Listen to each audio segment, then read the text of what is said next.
You're listening to the AFTERBUZZ TV Network, now the largest new media platform on the web, and your #1 source for after-show entertainment. Very good, Keith. Johnson.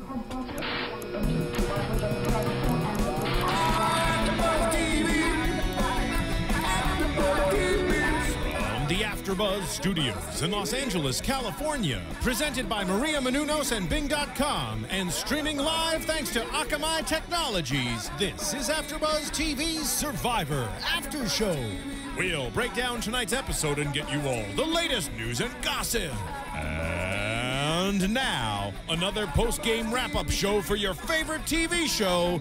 It's AFTERBUZZ TV's Survivor After Show. Hey guys, Bing is for doing, and we are doing another episode of Survivor.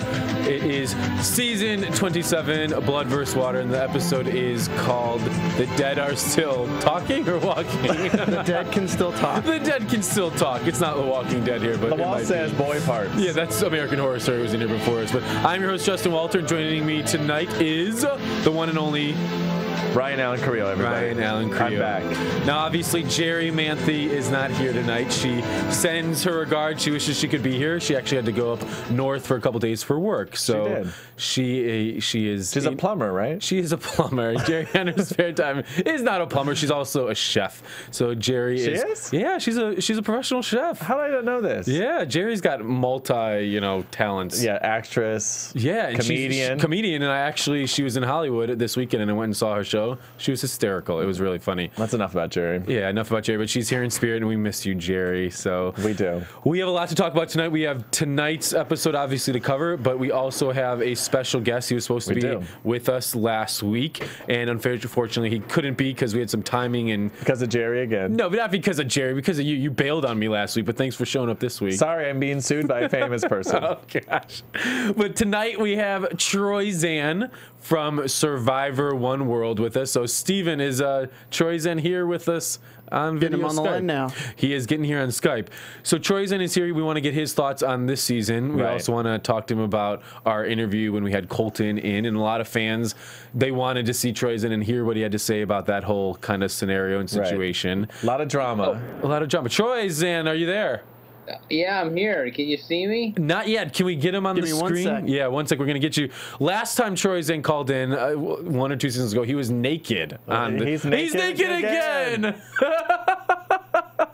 Stand up, Troyzan. Troyzan, are you naked in there? What do you expect? You call me? I mean, it's like 12:20 at night for me. I'm I'm ready to hit the sack. I'm in a hotel room in New York City. I love it, and you stayed up for us, so thank you for staying up on the East Coast. We appreciate it. I had to drink some coffee. I had to eat like a tiramisu to keep myself awake here. I love it. So first, what are your thoughts? Do you like the Blood vs. Water season as a former player, someone who is a huge Survivor fan? We've talked about that with you a lot. Are you liking this season as a whole?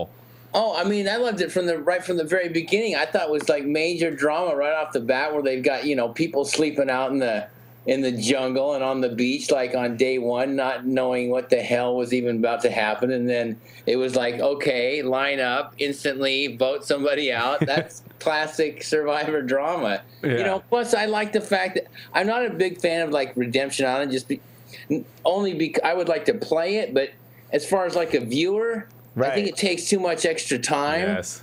But this year I kind of like it because it's got the twist where you can switch out, and there's quite a bit more drama where everyone's in the arena watching. People can like throw that "fuck you" F-bombs, and everyone can get all crazy. So that I like it. Survivor is about drama, you're right. I mean that's why we watch it. So I think there's a good drama this year, and I so far so good. I was saying they should do Redemption Island like they do on Top Chef, where the Redemption Island part of the competition is online. So you'd have to log on, you watch that, but then you, as a viewer, you just get to watch a full episode as opposed to. I mean, it took so much time every week.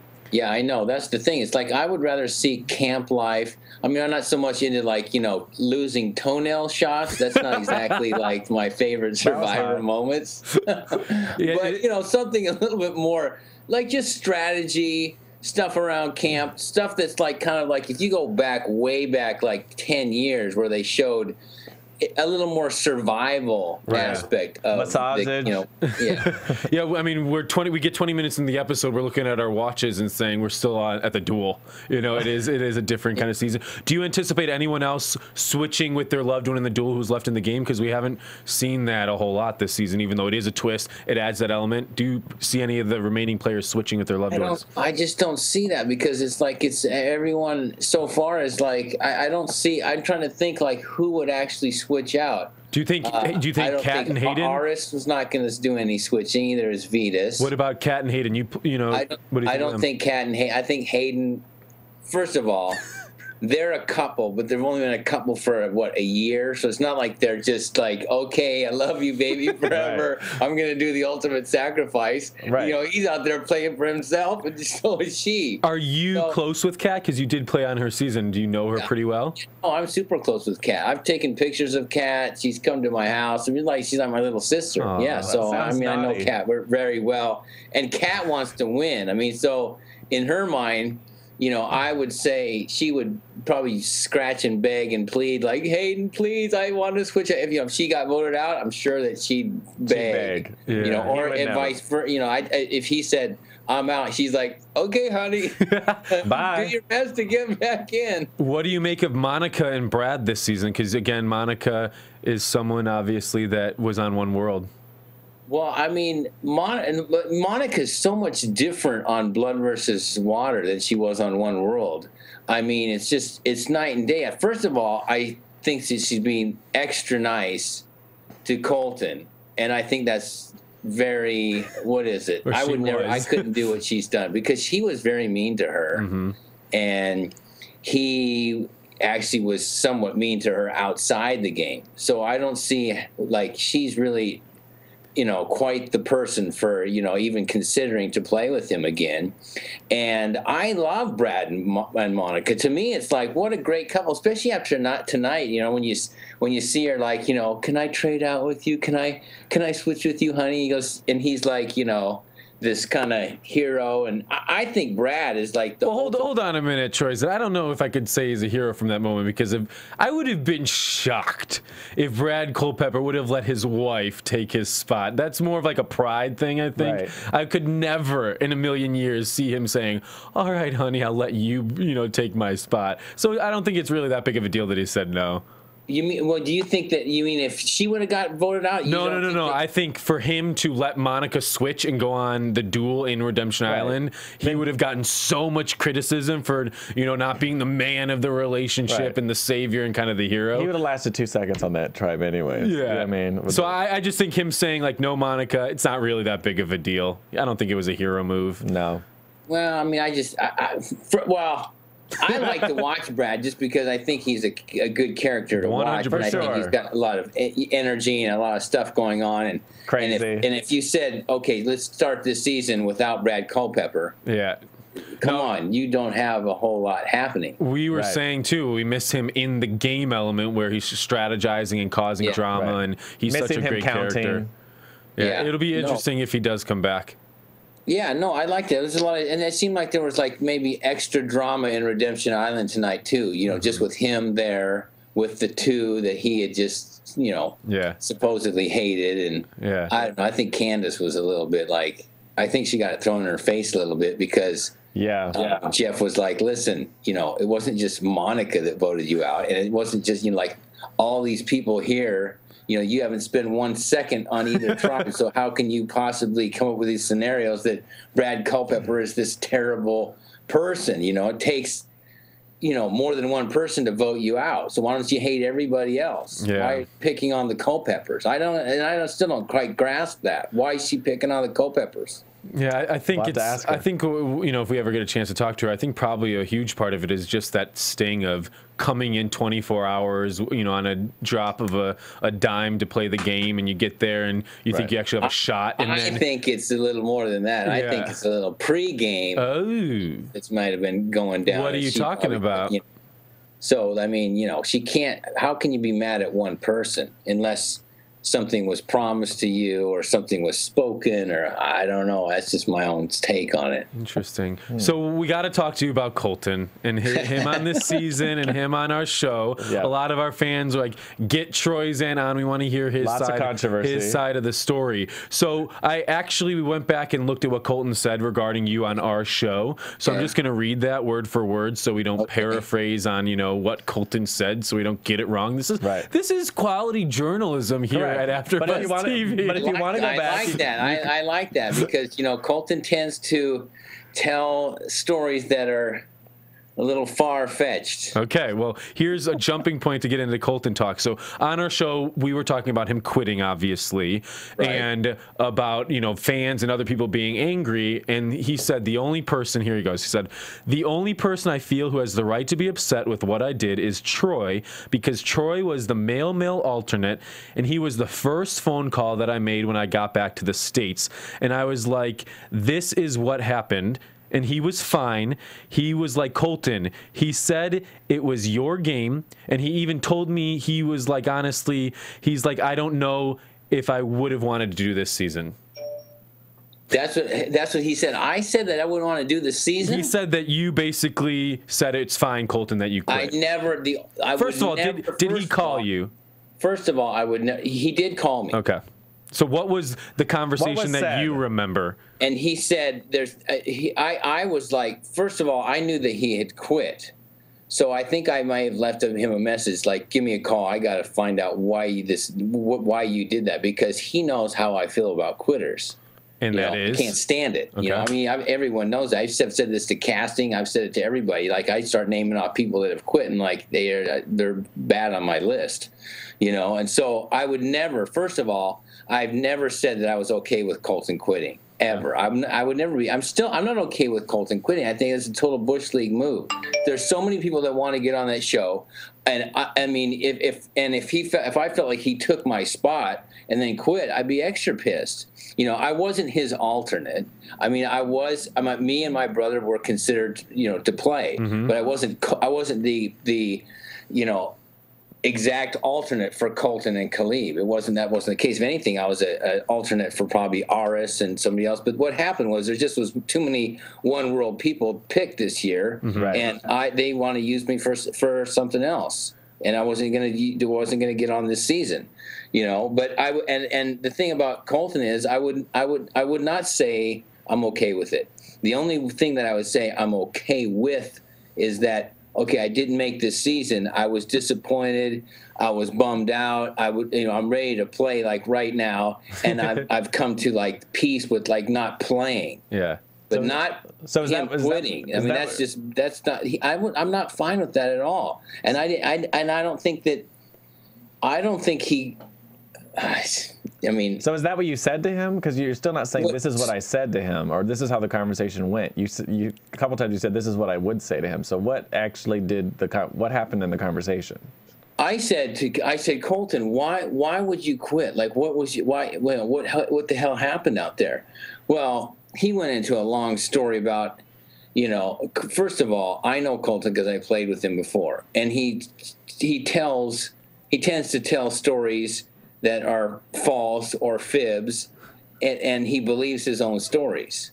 He talked to me about production, and that he had been promised certain things, and that he was promised that I was going to play with him, and that there was no way he was going to play unless Troyzan played. And I just think that was all just BS. I don't think that any producer, calls up, calls me up, calls Colton up, calls anybody up and says, listen, this is what we're going to do. This is what we want. This is how the game's going to go. He made it sound like, Troy, the game was set up for me. I've been called a couple times before, and Blood versus Water was set up for me to play. And the season was set up around me. And because you weren't out there, and because they started off, not blood versus water, and I was playing not with, they say they somehow promised that he was going to play with Khalib, promised that they were going to play with me, and he threw a fit, and he said, I just was, I was just tired of it, and it didn't work out. That's why I quit. So, and then kind of coming out of, his media run and what he said on our show, and I've read things online, he said a lot about how he strategically made the decision to leave the game to give Caleb a better chance, and that was, the ultimate decision, so he had a hand in Caleb going further in the game. Do you buy that? That's not true. That's not true. I know Colton. Colton he watches this show adamantly, and I think Colton is a very good player watching the show. But I think when he goes on the island to play, he has in his head a certain strategic way to play. I'm going to play this way, A, B, C, D, E, and he's got it all strategized out from day 1 to day 39. And if it doesn't work out his way, then he's just going to be a spoiled sport. And I say that with a smile on his face because he knows that. He's going to be a baby. Like, it's not, I want it my way, or otherwise I'm going to be, it's not going my way. Well, if it doesn't go my way, I'm just going to quit. And that's what Colton did. It wasn't going his way out there. I'm sure that's what happened. I'm sure that, his back was up against the wall. The other tribe mates out there were saying, like, Colton, I don't want to strategize with you. We're going to vote you out. And he said to himself, I'm not going to get voted. I'm just going to quit. Yeah. And that's what happened. I'm sure of it because he was close to being like that when I played with him the first time. Yeah. He was getting all squirrely and going over the girls' tribe, and we're like, what the hell are you doing? And I said, you're in my alliance, and it was one of those things where, like, if I would have said, Colton, I don't like what you're doing, we're going to vote you out.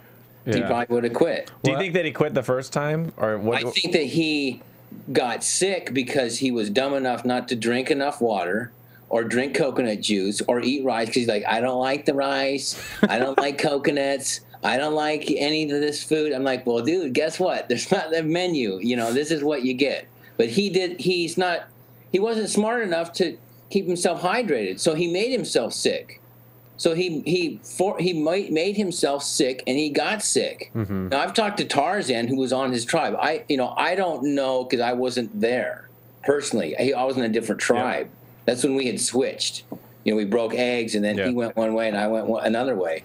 And so I didn't get to actually see him laying there, Yeah. But there's stories that, Troyzan has talked to me about, that he felt like he kind of forced himself to get sick, and it was kind of strange that he just went off in the woods, and then all of a sudden he was sick.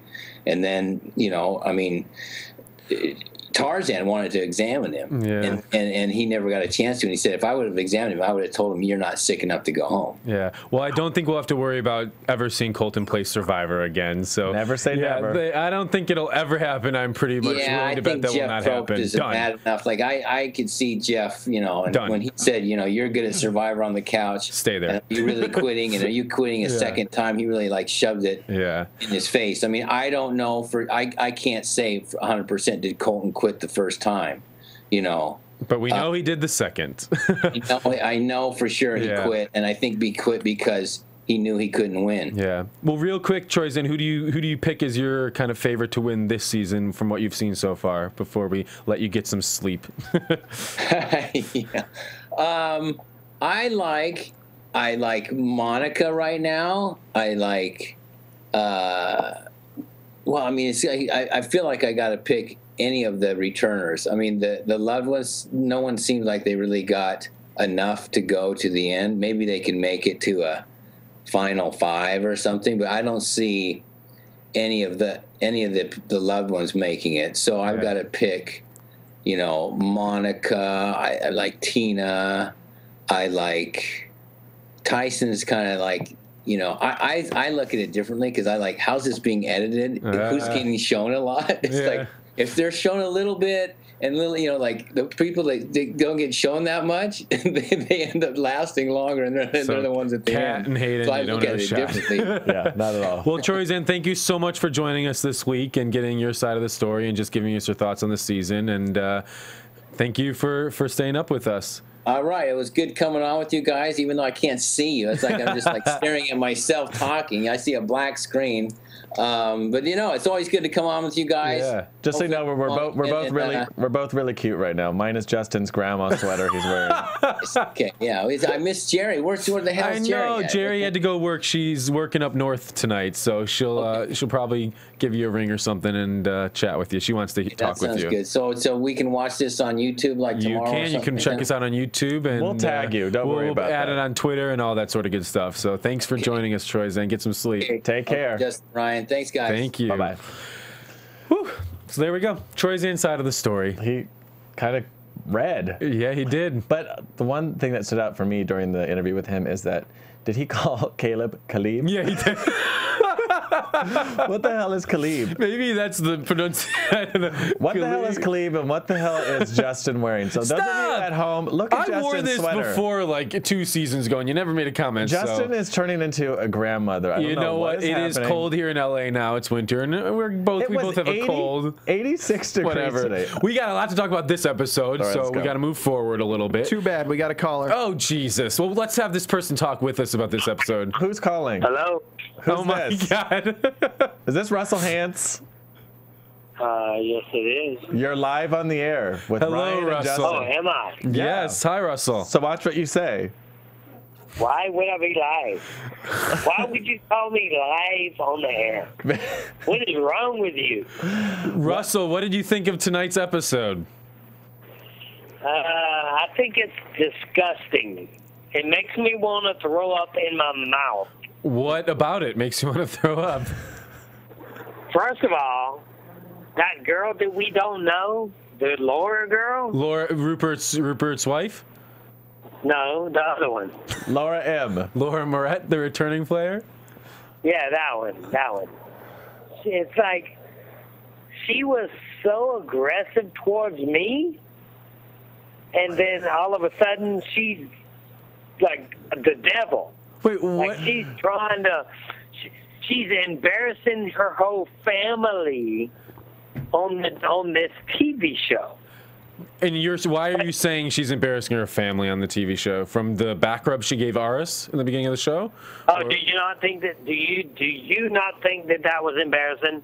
Do you think that was okay?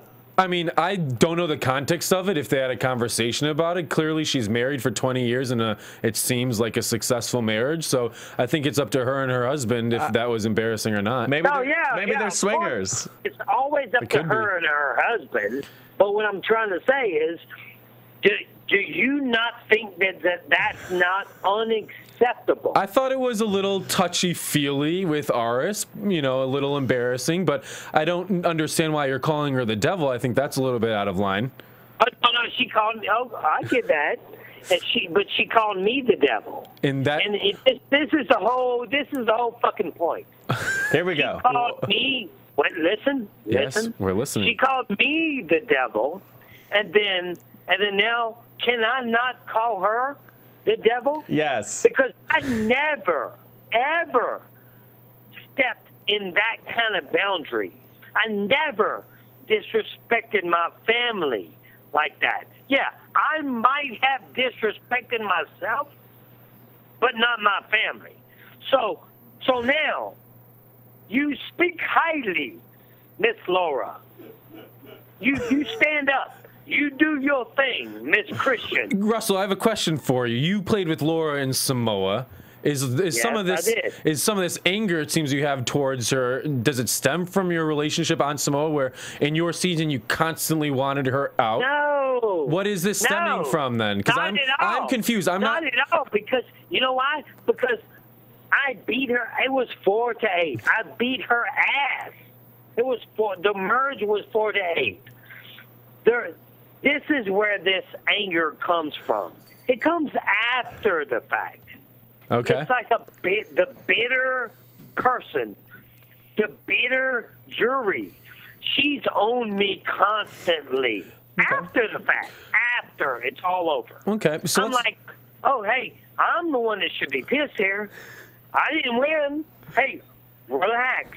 I didn't win, so you need to just let me do my thing. But she's on me and on me and on me. Yeah. Well, one thing. Guess what? If you're going to keep on me like that, then, hey, It is what it is, sweetie. Well, you know, in terms, You just embarrassed your entire family. all right, we get the point, Russell, that you think that, and I don't want to take that away from you. You're definitely entitled to your own opinion. Right. So moving beyond this kind of hatred or kind of relationship you have with Laura, beyond that, because that is something outside of the game, as a viewer of the show, in terms of beyond Laura, what is your take on this season in terms of the Blood versus Water? Are you enjoying it? Are you hating it? What do you think about this season specifically compared to things that happen outside of the game that fans are not really privy to? Well, I'm semi enjoying it. I mean, you know, you have a few major issues in the show that like Colton, Colton the quitter. You know, the gay Russell Hantz. Yeah, the gay Russell Hantz quits. That's what's so fucking funny about that, because you can't even come close to calling him me when he quits. Like everybody in the world, you might hate me, you might love me. It's whatever it is, whatever you do with me. What you do know is I'm not gonna fucking quit. Well, they did call him that before he quit, but that's neither here nor there. Would you have wanted to play with Brandon? How do you think that would have went over? No way. Brandon? Oh, God. You and Brandon. No way. You working right now. You would have killed him. So let's talk about, real quick, let's talk about the duel, Russell, with you, and then we got to, keep going on with the show. We're a little behind tonight. We love having you call in. The duel between Culpepper, Candace, and John. We had, husband and wife in the duel. John won it, and Culpepper then got second, and Candace went home. What do you think of Candace going home and, her tirade throughout the season of going to Redemption and telling people off? Well, I played with Candace, and I'm a fan of Candace. I thought she's a great player. She's so strong, and strategically and physically. But I knew that Brad would take this. Yeah. Like I knew it from the get-go, because he is so driven right now. Like he is in a place right now that only a few people know. And you're one of them, right? I knew he would win. I knew he would be successful over some simple challenge. Yeah. And that's what it was. So some simple challenge. Yeah, with John winning, and he got the clue and gave it to Monica again, and she burned the clue to the hidden immunity idol again. As one of the kings of finding hidden immunity idols, Russell, what do you make of the play of giving it to Monica each week and she burning it each week? What do you think of that? I mean, I do cringe. I do cringe when I see her burning the idol. But the thing is, the game is well owned. So they would, like, in my experience, I would have already found the idol.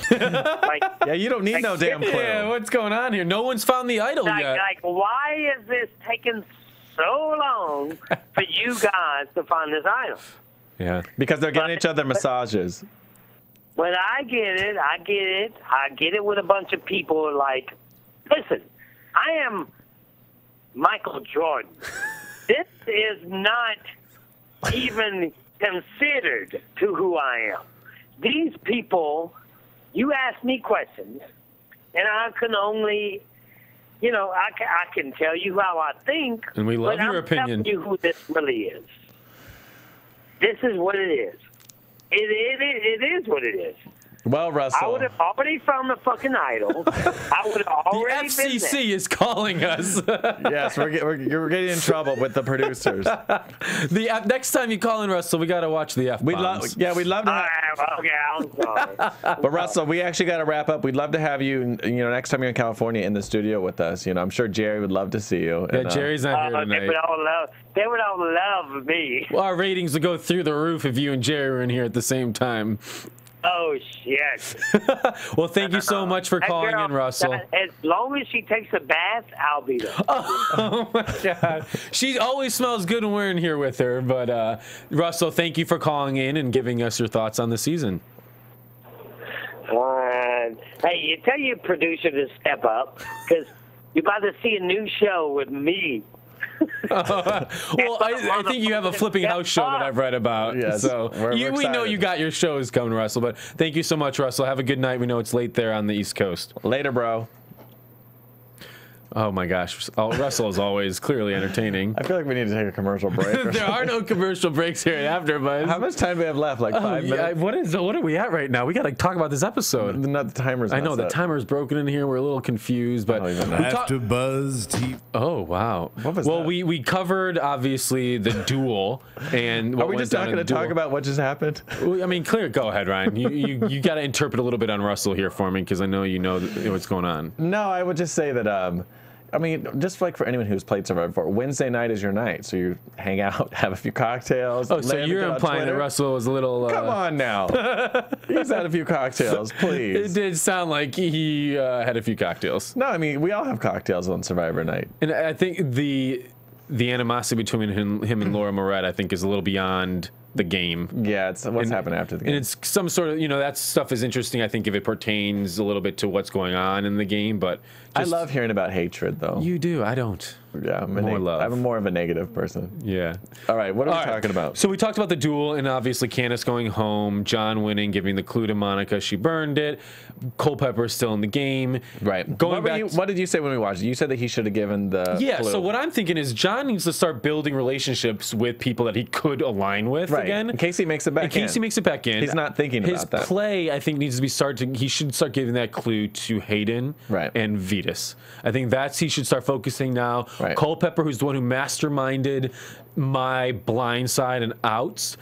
I should look at those other guys and realize, like, I could form alliances with them again. Right. So I need to start kind of reforming those bonds instead of just wasting it every week with Monica. Yeah, it literally is a complete waste. And the whole reason to give it to Monica last week was to put a target on Brad's back. Brad is no longer in the game in the context that he was before. Right. So giving it to Monica again was a stupid move, John. Right, it just was him being a sort of a douche. It was, that was a dumb move, John. Trying to get Hopefully back. next week you try and build alliances with that clue. Because that's what you do on Survivor. That's what you do on Survivor.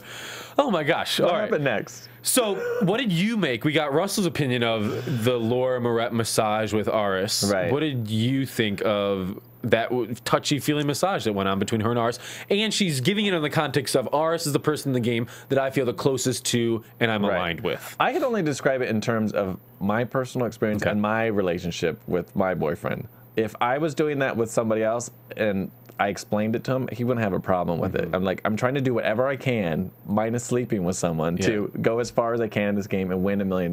Do you think it was too sexual I of a would massage say, for a she married has woman? kids and everything else. It's a little bit different. I don't If know. Ciara were on her tribe and saw her doing that, I would say it was probably difficult for her and some people in her family to watch on TV. But then again, everyone does something on TV that's difficult to watch. But then again, it's just a massage. Like, it's really not that big of a deal. And you remember they were doing that I was just train gonna say, massage. the human centipede earlier, like episode 1 or whatever. But like, it's just a massage. They weren't inside of each other. But no, they were not. Everyone relax. And I think obviously in a situation like Survivor, if someone's going to give you a good massage, you're going to take it. I was going to say, it looked like a good massage. like a pretty She had good the nails massage. going like right on this part of your head. was getting I like that goosebumps. part. I'm going to have Laura give me a massage next time I see her. I think I wasn't really that upset about it. And I don't know if it's just because I feel like she's a married woman of 20 years. Right. And I think she would know, if she's crossing the line or not. It's not like a Thailand. Do you remember way back in Thailand with the Gandia and Ted debacle? I don't think it's one of those where she was bumping and grinding during the night. I would say every time there's on Survivor or even like Big Brother where someone has a relationship outside, I'm like, that would suck to be the other person and watch that. I'm sure we'll ask Laura if we ever get a chance. Was it a big deal with her husband? We'll find out. Let's just get Laura's husband on the show. Well, yeah, we could do that too. And we'll massage him. Moving on.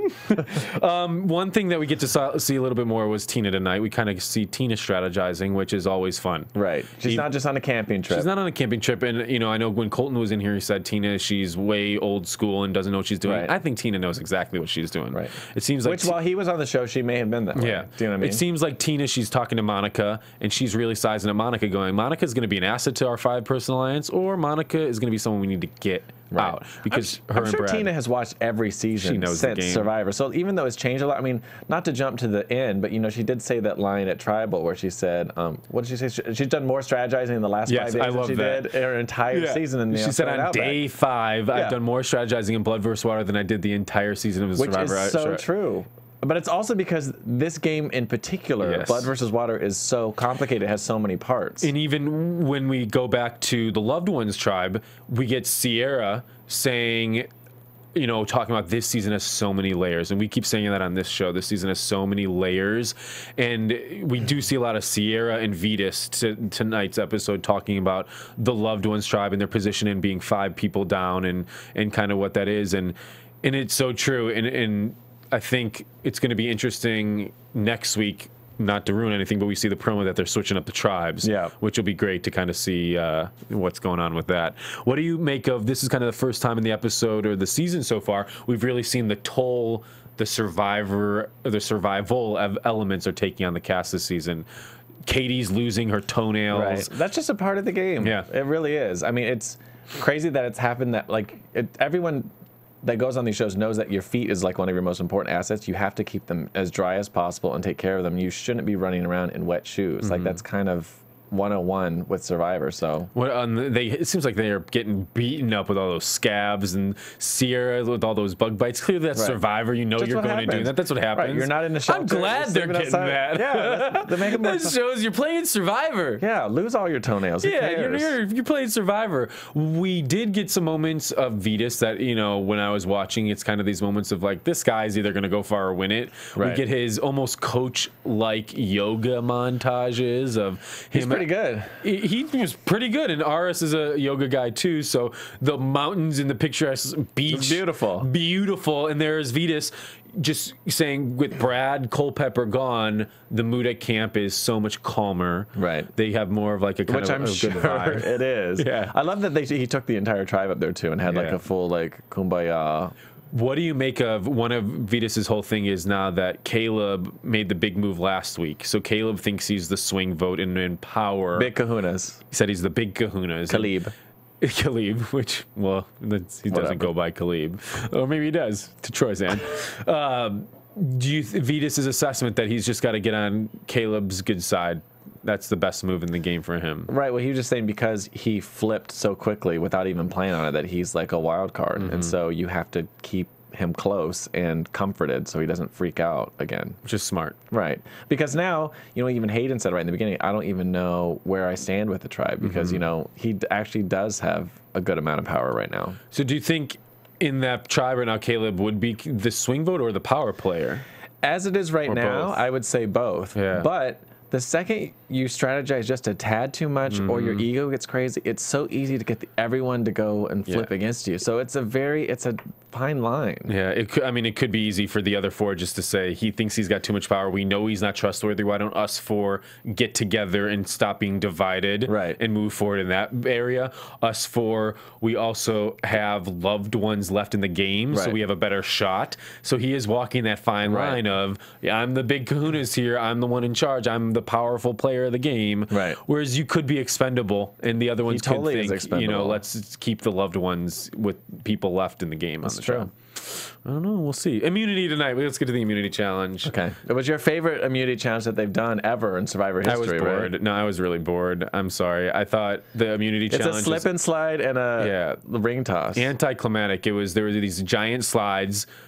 They went head to head. First team to get 5 rings tossed onto a board, 1 immunity. So it's you go down the slide, you grab a ring, like almost like a lifeguard's circle. Like what are those Nerf things that go up? Those plastic thing? That's what it's like. Yeah, yeah. All I can think of is those things lifeguards have to throw in the water. There's lifesavers, right? Like the candy, something like that. Whatever. So then you just toss it onto the thing. I was really bored. The immunity challenge tonight took forever. It really bored me. It wasn't that like it's not challenging. I don't know. It was kind of I wasn't impressed. Yeah.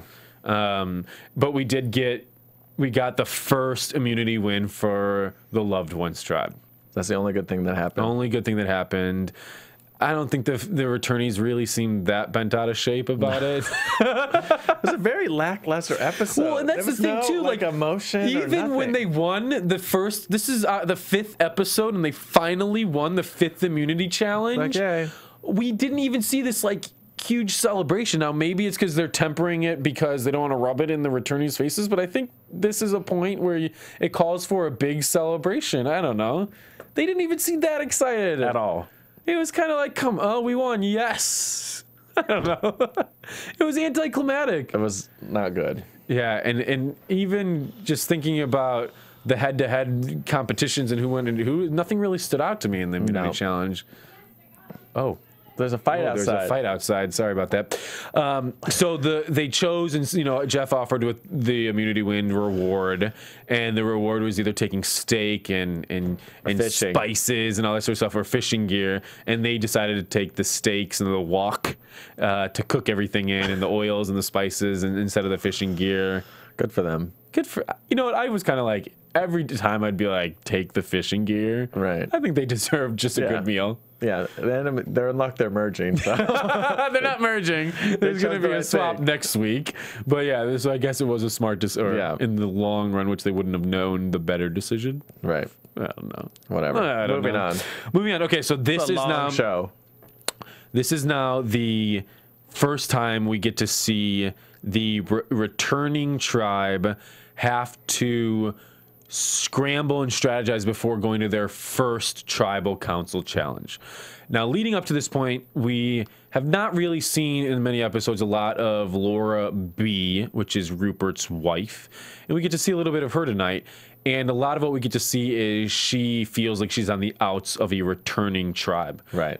She has nothing in common with them in terms of just the game. She's saying that they all have a common bond together. They've done this together. They've done this before. Wouldn't share her blanket with her. She was so nice to offer Jervis a spot to sleep next to her, and Jervis said no. Yeah, he was like, I'm okay over here in the sticks. I think it did say, I'm good. I'm good. Her. I feel bad for her in a sense of... Of course, it sucks to be on the outs. It sucks to be on the outs. Especially when it's not really because she's done anything. She hasn't done it. She just, good for Rupert giving her his spot. Right. But it is a really tough position to be in.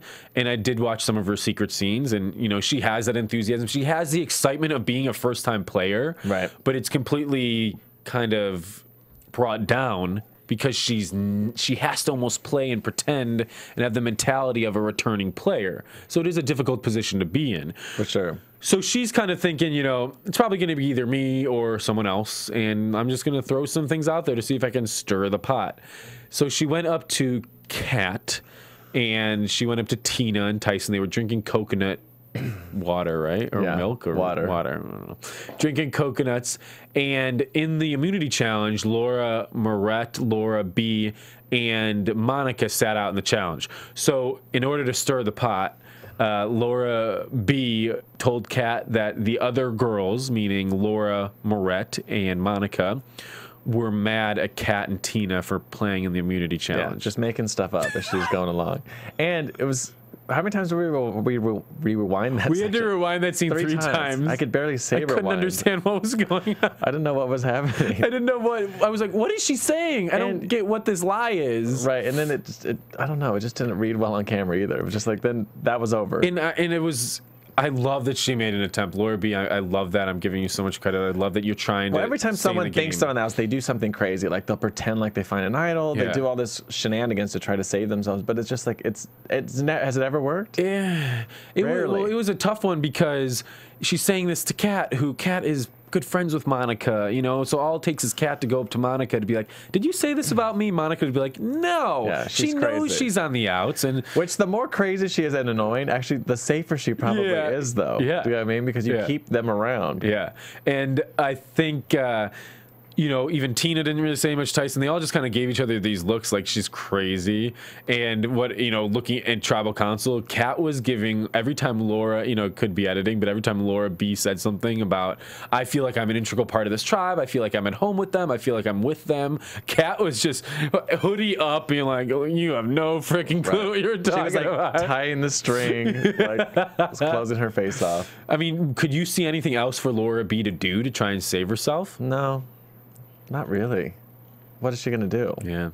Other than plead the fact that no one's going to give me $1 million because everyone thinks, oh, in this tribe, I'm pretty like worthless and annoying. Yeah. It's almost, you got to find whoever's in charge and say, hey, I'm a vote in your back pocket. If you want my vote, I'll do whatever you want me to do. Which works sometimes. You got to, when you know you're in that position, I think you have to take on the role of being a loyal pawn. Right. And that's a strategic decision. Right. If you recognize you're in that position, that you're at the bottom and you know, like, at this point in the game, I need to be that vote for someone, then take that role, and then when you get the chance, try and flip it. Right. But some people do that role, and they don't even, like... Because then it switches for you. It's like, okay, I could either be, like, whatever, the third or fourth voted off, or I can make it all the way to the very end, be final two, make a little bit more money, and maybe there's a chance I can make it through. So we see Laura Moret with Aris in the water, and they're, you know, out there fishing, doing their thing, and... Basically, Laura Moret is saying again that she trusts Aris and she thinks he's, you know, a good guy, and they have a bond. They don't really have to talk strategy. All she says is, "Tell me who we're voting off," and done deal. We got this. We're a good alliance. Which Aris is a good guy. Let's not. I mean, like, so it's not like she's not making that up or got screwed over. Oh, like, he does. He like has like an aura of like he's a good guy, and you can trust him. Right. You don't need to say a lot to him. He's on your side. He doesn't say a lot either. He's very much like, you know, he's not overplaying. There's a reason he's won before. Correct. The interesting thing that this is where this season gets interesting, I think, in terms of strategy. So Aris tells Laura, yeah, we're going to go Laura B, done deal, you know, good thing. Now what Aris is thinking, goes back to camp, and he brings up the idea of what if we take out Laura Moret, because then she would go on Redemption Island to go up against Brad Culpepper. Correct. If we send Laura B to Redemption Island against John and Brad Culpepper, Laura B would probably be out, and there's no competition with the guys. Right. But Laura Moret, she's a challenge beast. She's really good at puzzles. She can do this. She's aggressive. She's determined. She is enthusiastic. If we send her to Redemption Island, we could maybe get Brad Culpepper out. So great. It's a double strategy. It's a double strategy because now it's, again, voting someone out based off of Redemption Island in the duel. Right. Which usually that's not a part of the game in the strategy. So the other interesting part of that strategy is you can convince other people who want Brad Culpepper out, but in his 5-person alliance is Monica, who when is presented the idea, right away, you know, she realizes... Wait a minute. Do I want to send her against my husband? Right. Or would I rather send Laura B against my husband? And she knows Laura Moret has a much better shot on the duel against her husband. Right. Because it also makes it funny too, because, you know, you want to be 100% honest, at least try to be with your alliance and tell them, like, the reason why we want to put Laura M is because she's going to beat Brad, but then you don't tell that to another person in your alliance. And you're tight 5. You're tight 5, but then you're hoping that someone doesn't tell Monica. Yeah. And then because then that could just flip that whole relationship. It could end the alliance. 2 seconds. Yeah. So if he tells Tyson and Jervis, especially when she's ready to flip for him and switch like that, which their alliance never even said anything. Like, how, if you were on that alliance and she stood up, I'm leaving, let's switch places with you, that also could rub me the wrong way too. Like, what do you mean you're going to leave us right now? I know you love him or whatever, but we're a team right now. Well, and you look at Tyson offered to do it for Rachel too. You know, honey, you make the decision. So there must have been a discussion with everyone, but they haven't said at one point, listen, I would switch. They've had to have all asked each other, what would they say? And Tina's probably like, hell no. For sure, Tina's the one being like, sure, I am not switching with my daughter. Hell no. Jarvis clearly was no. So, you know, and then it's kind of that fine line of, you know, if you tell Tyson and Jervis, hey, let's get, you know, Laura Moret to go take out Culpepper, and one of them is tighter with Monica than they are with you, and they go, the reason Aris wants to put her in there is to take out your husband. Then it could ruin the alliance. Right. But again, this goes back to Tina. More in 5 days.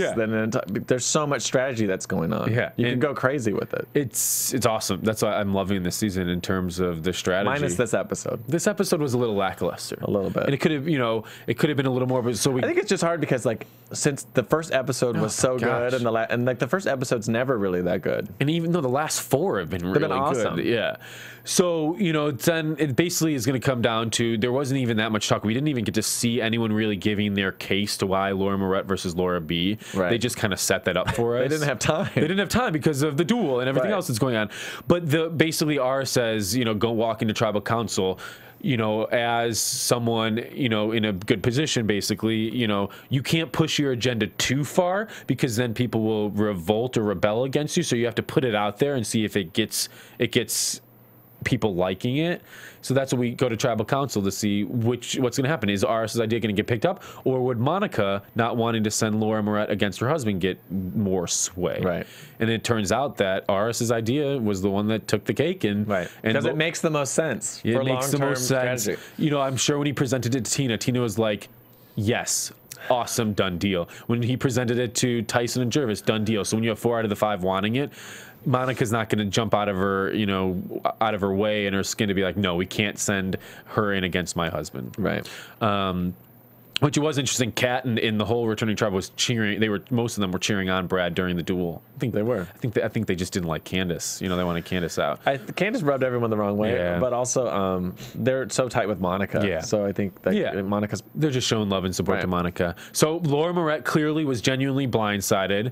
It seemed, she had her eyes welled up with tears, and she didn't see it coming, and everybody was against her. A unanimous vote against her. Especially because she had just said that everyone sitting here has felt the sting of having your torch snuffed out and everything. And then she called out and put Laura B on the spot for being a newbie, and almost like, honey, this is your turn to get voted off. You can feel the sting. Right. And then it was like a little read she was trying to do, and then a little read that went backwards on her. So the thing that I did like, we saw her going to Redemption Island, and she's got a great attitude. Laura Moret, she's there, she could have been really pissed off, and she probably was, but she's just, here I am playing the game. I'm good. I can do this challenge. I am still in this game. Right. I like that attitude. That was great. I loved seeing that. And then I think the biggest thing left in the episode was we're going to get a switch next week. We're going to get a tribe switch. It's going to shake up the dynamic.